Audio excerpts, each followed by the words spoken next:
And I never have really understood, Megan, why Mike was so determined not to pay me a fair salary. To the world, they were the ultimate symbol of American family values, the unbreakable bond of Charles and Caroline Ingalls.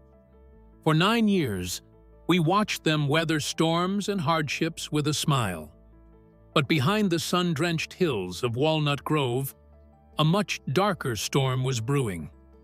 Decades after the cameras stopped rolling, Karen Grassle finally broke her silence, revealing a side of Michael Landon that fans never saw coming. Was the world's favorite pay actually a set-side tyrant? The illusion of perfection fans never knew. The 70s was a decade defined by cultural upheaval, a post-Vietnam cynicism that left the American public yearning for a return to simpler times and perceived moral clarity. Into this void stepped Little House on the Prairie. When it debuted in 1974, it wasn't just a television show, it was a sanctuary. The image of the Ingalls family, led by the ruggedly handsome Michael Landon and the serene, resilient Karen Grassle, became a cornerstone of global pop culture. They represented the great American family, a unit built on mutual respect, unwavering love, and a communal strength that could withstand any blizzard or harvest failure. For millions of viewers, Charles and Caroline Ingalls were the gold standard of marriage. The chemistry between Landon and Grassle felt so authentic that audiences found it impossible to imagine any daylight between the actors and their characters. This collective adoration created a massive, unspoken pressure. The show was a titan for NBC, a ratings juggernaut that spawned merchandise, books, and a legacy that would persist for over 50 years. Because the world viewed the cast as a real family, the actors were essentially drafted into a lifelong performance of wholesome harmony. To speak out against the King of the Prairie, Michael Landon, would have been seen as a betrayal of the American spirit itself. For 9 seasons, the public saw only the warmth of the hearth, never the cold reality of the business transactions happening just off camera. This period was the calm before the storm, a time when the Ma and Pa brand was at its zenith, and the mask of Walnut Grove remained firmly and painfully in place. While fans saw a husband who would sacrifice everything for his wife's happiness, the reality was that Landon was a man of immense complexity and ego. Behind his famous curls and charming smile was a savvy businessman who understood that his power was absolute. As the show's popularity exploded, the lines between the fictional Charles Ingalls and the powerful Michael Landon began to blur, creating a dynamic where dissent was not just discouraged, but punished. But even as the ratings soared, a financial divide began to tear the Ingalls family apart from the inside. The salary war and the gender gap. As Little House on the Prairie ascended from a modest success to a global phenomenon, the internal dynamics of the production underwent a seismic shift. Michael Landon was no longer just the charismatic star. He had ascended to the role of executive producer, frequent director, and the primary creative force behind the scripts. He was, for all intents and purposes, the king of his own domain. However, while the series was generating millions in revenue for NBC and Landon's own production company, Karen Grassle began to notice a glaring disparity. Despite her status as the show's leading lady, the emotional anchor of the Ingalls household, her paycheck remained stagnant. When the time came for contract renewals after the show's initial success, Grassle decided to do something that was considered radical for a woman in 70s Hollywood. She asked for a fair share. This request for a salary increase was not born out of greed, but out of a professional necessity to be compensated at market value. Grassle was a classically trained actress who had honed her craft at the Royal Academy of Dramatic Art in London. She understood that she was an integral part of the show's DNA. Without Ma, there was no Pa. Yet, when she approached Landon to negotiate, the warm, paternal persona the world associated with Charles Ingalls vanished. In its place was a hard-nosed, uncompromising businessman. Landon's refusal was swift and cold. He reportedly informed her that her salary should remain tied to the perceived popularity of her character, implying that she was a secondary asset rather than a foundational pillar of the series. This financial standoff was the first major crack in their relationship. Landon, who was used to absolute loyalty from his frontier family, viewed Grassle's demand as a personal and professional betrayal. To him, she was an employee who should be grateful for the platform he provided. To her, he was a colleague who was exploiting her labor while he amassed a fortune. The power imbalance was staggering. As the executive producer, Landon controlled the purse strings, the storylines, and the very atmosphere of the workplace. When Grassle stood her ground, the retaliation was subtle but devastating. She began to find her screen time diminished and her character's importance sidelined in certain episodes. The conflict highlighted a deep-seated gender bias that permeated the industry at the time. Landon, a man who had successfully transitioned from a child star in Bonanza to a television mogul, operated within a star system that prioritized the male lead above all else. Grassle's fight was a lonely one. There were no unions or social movements at the time powerful enough to shield a television actress from the whims of an all-powerful producer. By demanding a raise, she had inadvertently challenged the benevolent patriarch image that Landon projected to the world. He was the man who provided for his TV family, yet in real life, he was withholding that very provision from his co-star. The psychological toll of this battle cannot be overstated. Every day, Grassle had to walk onto a set and perform scenes of domestic bliss and romantic devotion with a man who was actively suppressing her professional growth. The irony was thick. On camera, Charles would move mountains to ensure Caroline was cared for, but off-camera, Landon was the mountain in her way. This period of salary warfare fundamentally broke the trust between them. Grassle realized that the family Landon spoke of in interviews was a selective club, and she had been cast out for daring to ask for her worth. Furthermore, this dispute served as a precursor to the more personal grievances that would later surface in her memoir. It established a dynamic of compliance or punishment that defined the middle years of the show. Landon's ego was tied to his control, and Grassle's independence was a threat to that control. While they continued to portray the most iconic couple on television, the reality was a Cold War fought in dressing rooms and over contract papers. The silence that followed these failed negotiations was deafening, setting the stage for a workplace environment that would soon turn from professionally strained to personally toxic. If the battle for a paycheck was cold, the atmosphere on the soundstage was becoming downright chilling. The Boys Club and the Breaking Point. As the financial rift between the two leads deepened, the physical environment of the little house on the prairie set began to reflect that internal decay. While the show projected a vision of Victorian-era modesty and rural piety, the reality behind the cameras was often an aggressive, high-decibel boys' club orchestrated by Michael Landon himself.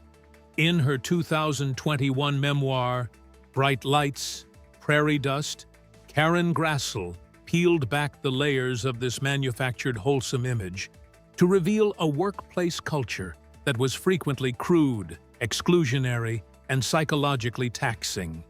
For an actress who had come from the disciplined, intellectual world of Shakespearean theater and classical training, The transition into Landon's frat house atmosphere was nothing short of a culture shock. Landon, as the undisputed captain of the production, set the tone for everyone from the guest stars to the lighting crew. He possessed a charismatic, alpha male energy that commanded the room, but according to Grassle, that energy often manifested in ways that were deeply demeaning to women.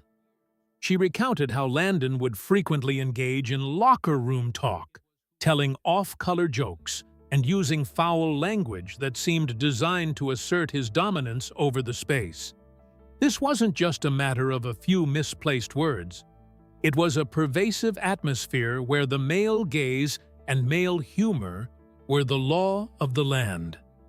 Because Landon was the boss, the crew often followed his lead, creating a feedback loop of behavior that left Grassle feeling like an outsider in her own workplace. The most disturbing aspect of this behavior was its targeted nature. Grassle noticed that the crude humor and public ribbing often intensified when she was present, particularly after their salary negotiations had soured. It was a form of social punishment. If she wouldn't be the compliant, low-paid actress Landon wanted, she would be made to feel the weight of her defiance through mockery. She described instances where Landon would make inappropriate comments about her body or her acting choices in front of the entire crew, turning the set into a gauntlet of humiliation. For a woman playing the role of Ma, a character synonymous with dignity and maternal grace, being subjected to such schoolyard bullying was a jarring and painful experience. This toxic environment forced Grassle into a defensive posture. She began to shrink herself, attempting to become as unobtrusive as possible when the cameras weren't rolling, just to avoid being the target of Landon's sharp tongue. This psychological retreating is a common survival tactic in hostile work environments, but for a lead actress who needed to maintain her creative spark, it was stifling.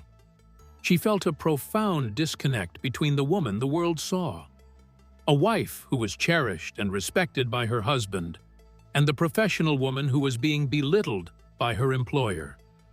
The irony was a bitter pill to swallow.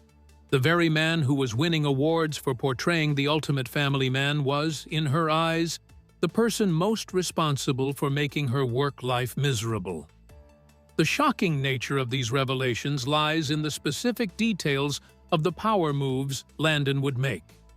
Beyond the verbal jabs, Grassle felt that Landon used his directorial power to diminish her craft. If he was unhappy with her, he could simply cut her close-ups or move the focus of a scene to himself or the children. This weaponization of the creative process was perhaps the most professional blow of all. It sent a clear message. In the world of Walnut Grove, you exist only as far as Michael Landon allows you to. The emotional labor required to then step in front of the lens and look at him with loving eyes for a romantic scene was immense. It required a level of professional compartmentalization that eventually led Grassle to seek solace and healing in other areas of her life, as the set had become a place of dread rather than joy. Furthermore, the isolation was compounded by the silence of those around her. In an industry built on power dynamics, few were willing to stand up to the king of NBC. The cast and crew were witness to the tension, but Landon's success and his ability to provide steady work for hundreds of people created a shield of protection around him. Grassle was essentially alone in her struggle. This isolation is a recurring theme in her book. The loneliness of being the only person willing to say that the Emperor of the Prairie had no clothes. By the time the later seasons rolled around, the joy of the craft had been replaced by a grim determination to simply get through the day and honor her contract. Ultimately, this part of her life serves as a sobering reminder of the human cost of Hollywood's golden age. The public's need for the Ingalls family to be real effectively silenced Grassle for decades. She knew that speaking out during the show's run would have been career threat and would have shattered the hearts of millions of fans. She carried these secrets for 40 years, waiting until she was in her late 70s to finally tell her truth. The revelation wasn't just about Michael Landon's flaws. It was about the resilience of a woman who survived a decade in a boys' club while maintaining the poise of a lady. How could a man so dedicated to portraying morality on screen behave so differently when the directors yelled, "Cut"? The genius and the tyrant. To understand why the friction between Karen Grassle and Michael Landon was so explosive, one must look at the meteoric and almost unprecedented rise of Michael Landon himself. By the time Little House on the Prairie was in full swing, Landon was not merely a television star. He was a cultural institution. Having spent 14 years as Little Joe on Bonanza, he had transitioned into a powerhouse who understood the mechanics of television better than almost anyone in the industry. He was a writer, a director, and a producer who possessed an uncanny sense of what the American public wanted to see. However, this level of creative control and public adoration acted as a double-edged sword, creating a man who was as brilliant as he was demanding, and as charismatic as he was controlling. Landon's genius lay in his ability to manufacture emotion.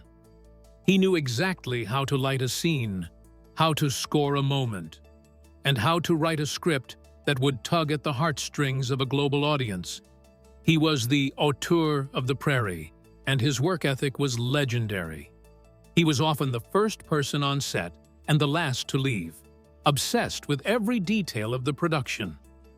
Yet, this total immersion in the world of Walnut Grove meant that he viewed the show as an extension of his own identity. Anyone who challenged his creative vision or his authority was not just a co-worker with a different opinion. They were an obstacle to his legacy. For Landon, the show was his kingdom, and he ruled it with an iron fist disguised by a trademark smile and a head of perfectly coiffed hair. This enigma is what makes the revelations from Grassle so jarring. Landon was a man of immense contradictions. On one hand, he was a visionary who championed stories of kindness, faith, and perseverance. He gave breaks to countless actors and was fiercely loyal to those who stayed within his inner circle. On the other hand, the power he wielded at NBC was so absolute that it reportedly fueled a sense of untouchability. When you are the man who is single-handedly keeping a network's ratings afloat, the typical rules of workplace decorum often fall by the wayside.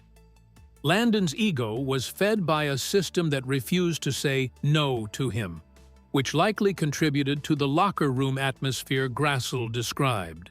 In his mind, he had earned the right to conduct his set exactly how he pleased. The complexity of Landon's character is further highlighted by his personal life and the demons he carried. Landon had a difficult childhood, marked by a strained relationship with his parents, which many biographers believe fueled his obsessive need to create perfect fictional families on screen. He was a man who craved the love of the public because of the instability he experienced in his youth.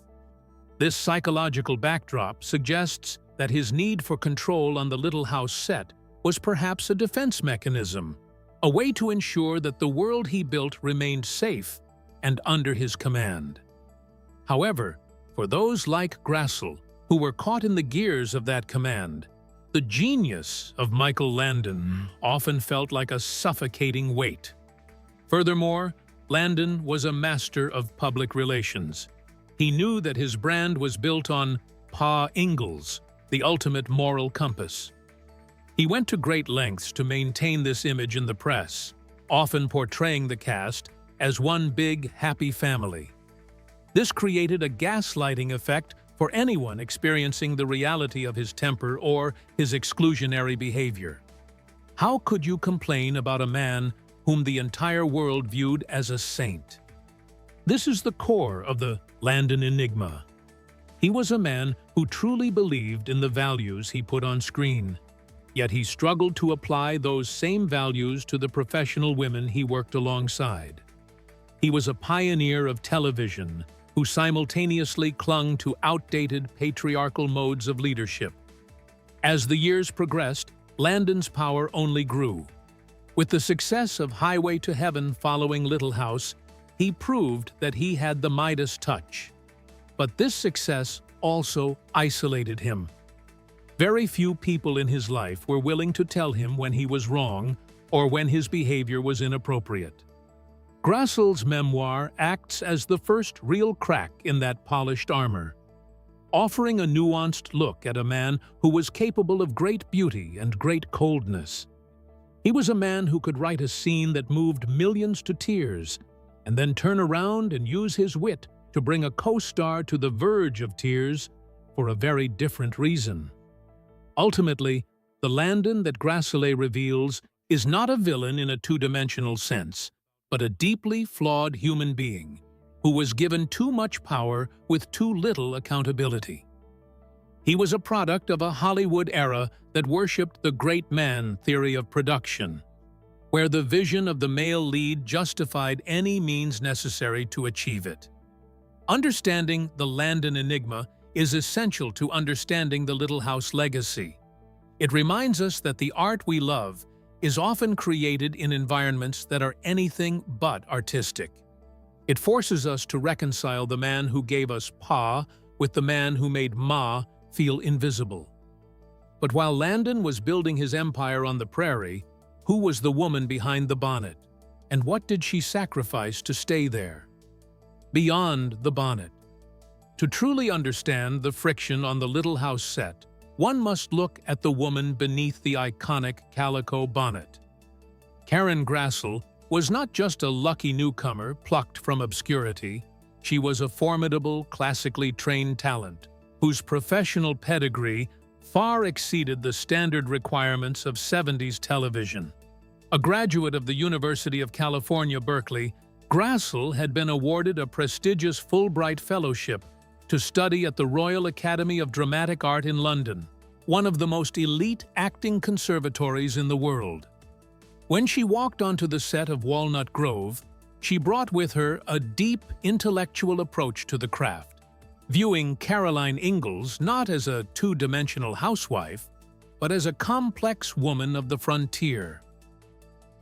This background created an immediate, unspoken clash with the shoot-from-the-hip style of Michael Landon. While Landon was a creature of the television industry, raised on the fast-paced, often superficial demands of network westerns, Grassle was used to the rigors of the stage and the nuances of character analysis. She wanted to discuss motivation, subtext, and the psychological weight of a mother's life in the 1800s. Landon, however, was focused on the hit. He wanted the shot, the sentiment, and the schedule to remain on track. For Grassle, the adjustment was jarring. She found herself in a medium that often prioritized hair and lighting over the emotional truth she had been trained to pursue. Her decision to take the role was a calculated one. Like many theater actors of the era, she saw television as a means of financial stability, but she never intended to lose her artistic soul in the process.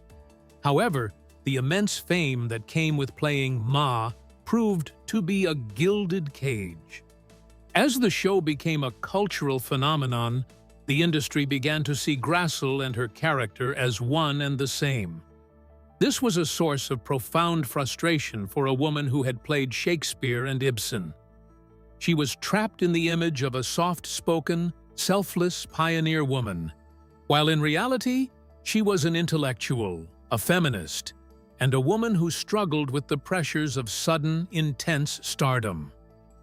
Grassle's personal life during this time was also marked by a hidden battle with alcoholism, a detail she candidly shared in her memoir to provide context for her experiences on set. The stress of the boys' club atmosphere, combined with the isolation of her salary battle, led her to seek solace in the bottle. This vulnerability makes her survival on the set even more remarkable. She was navigating a high-stakes, high-pressure career while privately fighting for her sobriety. This personal struggle likely contributed to her feeling even more marginalized. She was a woman trying to keep her head above water in a professional environment that felt designed to pull her under. Despite the internal and external turmoil, Grassle never allowed her performance to suffer. She channeled her real-life resilience into Caroline, giving the character a quiet strength that anchored the show. She sacrificed her own professional comfort and her desire for more challenging roles to remain the heart of the Ingalls family for nearly a decade. This sacrifice was not just professional, but spiritual. She had to swallow her pride and her voice to ensure the prairie machine kept running, knowing that if she broke character, she would be the one blamed for shattering the world's favorite fantasy. As the sun finally set on Walnut Grove, the two stars embarked on wildly different paths, leaving their frontier lives behind for a new and uncertain future. Parallel paths, filmography, and the quest for legacy. When the dust finally settled on the Little House set in 1982, Michael Landon and Karen Grassle embarked on trajectories that perfectly mirrored their internal values and professional ambitions. For Landon, the end of the prairie was not a conclusion, but a pivot. He remained the king of NBC, almost immediately transitioning into Highway to Heaven. In this new chapter, Landon doubled down on his role as the architect of American morality, playing Jonathan Smith, an angel sent to Earth to help people in need. The show was another massive hit, proving that Landon's formula of wholesome sentimentality mixed with his personal brand of charisma was ironclad. He continued to write, direct, and produce, cementing his legacy as one of the most powerful and prolific figures in television history. His later films, such as the autobiographical Sam's Son, allowed him to explore his own past, but he remained forever tethered to the medium of the small screen, where his control was absolute and his audience was guaranteed. Karen Grassle, by contrast, used the end of the series as a long-awaited jailbreak from the constraints of network television. While she appeared in a handful of TV movies and guest-starred on hits, her heart remained in the theater. She moved away from the Hollywood glare, eventually settling in Santa Fe, New Mexico, where she co-founded the Resource Theater Company. For Grassle, the post-Prairie years were about reclaiming the serious actor identity she had sacrificed for the bonnet. She returned to the stage in productions ranging from Driving Miss Daisy to Wit, finding the creative fulfillment in live performance that had been so elusive under Landon's direction. She also ventured into independent films later in life, such as the 2017 horror thriller Lasso and the 2021 drama Not to Forget, proving that her range extended far beyond the gentle smiles of Caroline Ingalls. The divergence in their careers highlighted the fundamental difference in their spirits. Landon sought to expand his empire and deepen his influence over the American psyche through grand, sentimental narratives. Grassle sought to shrink her public profile in exchange for artistic integrity and personal peace. While Landon's projects continued to celebrate the great man trope, Grassle's work often focused on local theater, teaching, and advocacy, particularly for the Equal Rights Amendment and victims of domestic violence, causes she had championed even during her time in Walnut Grove. She co-wrote and starred in the TV movie Battered, a project that allowed her to use her platform for social change, a stark contrast to Landon's more escapist moralizing. Ultimately, their parallel paths were a study in how two people can experience the same phenomenon and emerge with entirely different needs. Landon needed the spotlight to feel validated. Grassle needed the quiet of the stage to feel whole. Despite the friction of their years together, both managed to leave an indelible mark on the industry. Landon's legacy is one of visionary production and unmatched sentimentality, while Grassle's is one of resilience, classical dedication, and the courage to walk away from a golden cage to find her own voice. Though they moved in opposite directions, they remained forever linked by the 9 years they spent as the world's most famous couple, a bond that neither time nor conflict could fully sever.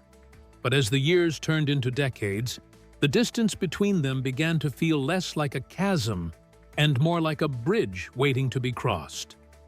Name reclaimed. As the years stretched between the end of Walnut Grove and the present day, the narrative of Karen Grassle and Michael Landon underwent one final surprising transformation. For decades, Grassle had carried the weight of her experiences in silence, protecting the show's legacy even as she processed her own hurt. However, the most profound chapter of their story occurred not on a soundstage, but over a telephone line in 1991. Shortly before Landon's untimely death from pancreatic cancer, the two former co-stars reconnected. In a moment of vulnerability that transcended years of salary disputes and on-set tension, they chose to let bygones be bygones. Grassle later reflected that they didn't need a long, grueling discussion about the past. The simple act of reaching out was an olive branch that allowed them both to find peace before the final curtain fell. This reconciliation serves as a vital coda to their complex history. It reminds fans that while the Ma and Pa image was a carefully constructed illusion, the bond between the actors was undeniably real, if deeply human. Today, at 84, Grassle's decision to share her truth in bright lights, prairie dust, is not an act of canceling a legend, but one of reclaiming her own voice. She has transitioned from a woman who felt she had to shrink to survive, to a celebrated author and advocate who embraces her role in television history with clear eyes. By shedding light on the darkness behind the scenes, she has actually deepened the legacy of Little House.